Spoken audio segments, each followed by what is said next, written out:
Bismillahirrahmanirrahim. Assalamualaikum warahmatullahi wabarakatuh.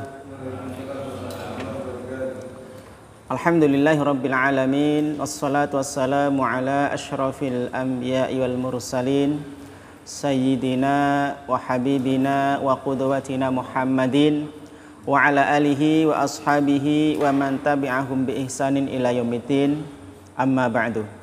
Ma'asyiral muslimin rahimakumullah. Alhamdulillah pada malam hari ini kita bisa kembali bertemu dalam kajian rutin kita. Malam ini kita akan melanjutkan kajian kitab Matan Abi Suja. Kita sampai pada syarat wajib sholat. Setelah sebelumnya kita sudah mengkaji tentang waktu-waktu sholat. Faslun, pasal tentang syarat wajib sholat. Wa syaraitu wujubis sholati, syarat wajib sholat. Wa syaraitu wujubis sholati, syarat wajib sholat.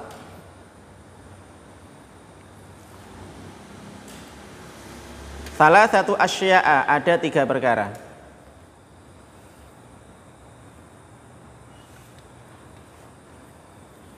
Yang pertama al-islamu, Islam. Al-islamu, Islam. Jadi syarat wajib yang pertama adalah Islam. Maknanya berarti orang yang wajib sholat adalah orang yang agamanya Islam. Ini didasarkan pada hadis riwayat Imam Bukhari dan Imam Muslim dari Ibnu Abbas radhiyallahu anhuma, bahwasanya Nabi Shallallahu Alaihi Wasallam pernah mengutus Mu'adz bin Jabal radhiyallahu anhu ke Yaman untuk berdakwah. Kemudian Rasulullah bersabda, "Ud'uhum ila syahadati alla ilaha illallah." Wahai Mu'adz, ajaklah mereka, dakwailah mereka, penduduk Yaman, pada persaksian bahwa tidak ada Tuhan yang berhak disembah kecuali Allah. Wa anni rasulullahi, dan sesungguhnya aku adalah utusan Allah. Jadi Rasulullah itu pernah mengutus Mu'adz bin Jabal untuk berdakwah ke Yaman. Salah satu yang disampaikan Rasulullah kepada Mu'adz bin Jabal adalah memerintahkan kepada Mu'adz untuk mendakwai penduduk Yaman untuk bersyahadat, ya, untuk masuk Islam maksudnya. Fa inhum ata'u lidzalik, maka apabila penduduk Yaman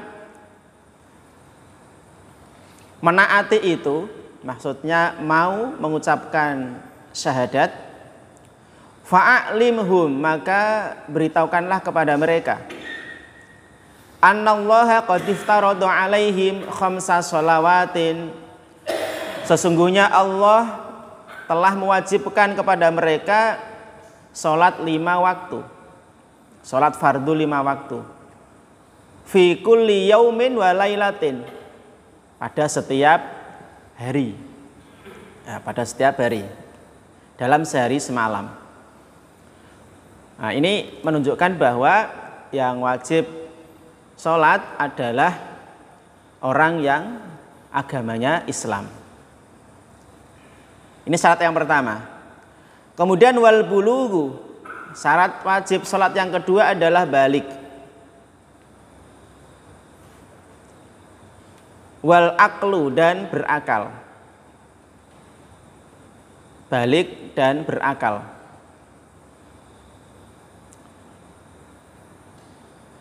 Yang menunjukkan, ya, kewajiban sholat bagi orang yang sudah balik dan berakal adalah hadis riwayat Abu Dawud dan yang lain dari Ali radhiyallahu anhu dari Nabi Shallallahu Alaihi Wasallam. Nabi bersabda, rufi'al qalamu an thalathatin, catatan amalan manusia diangkat dari 3 orang. Maksudnya tidak berlaku catatan amal bagi 3 orang. Yang pertama, anin naimi hatta yastayqidha. Orang yang tidur sampai dia bangun dari tidurnya. Jadi orang yang tidur itu tidak berlaku baginya catatan amal. Maksudnya adalah ketika dia melakukan hal-hal yang tidak baik, maka tidak masuk dalam catatan amal. Kenapa? Karena orang tidur itu nggak sadar. Misalnya ngigo, misalnya ada orang ngigo, misuh-misuh, ya ngigo misuh-misuh, misuh-misuh koncone. Maka itu nggak masuk dalam catatan amalnya. Kenapa? Karena saat dia misuh itu nggak sadar, karena tidur. Nah, berarti apa yang diucapkan tidak masuk dalam catatan amalnya.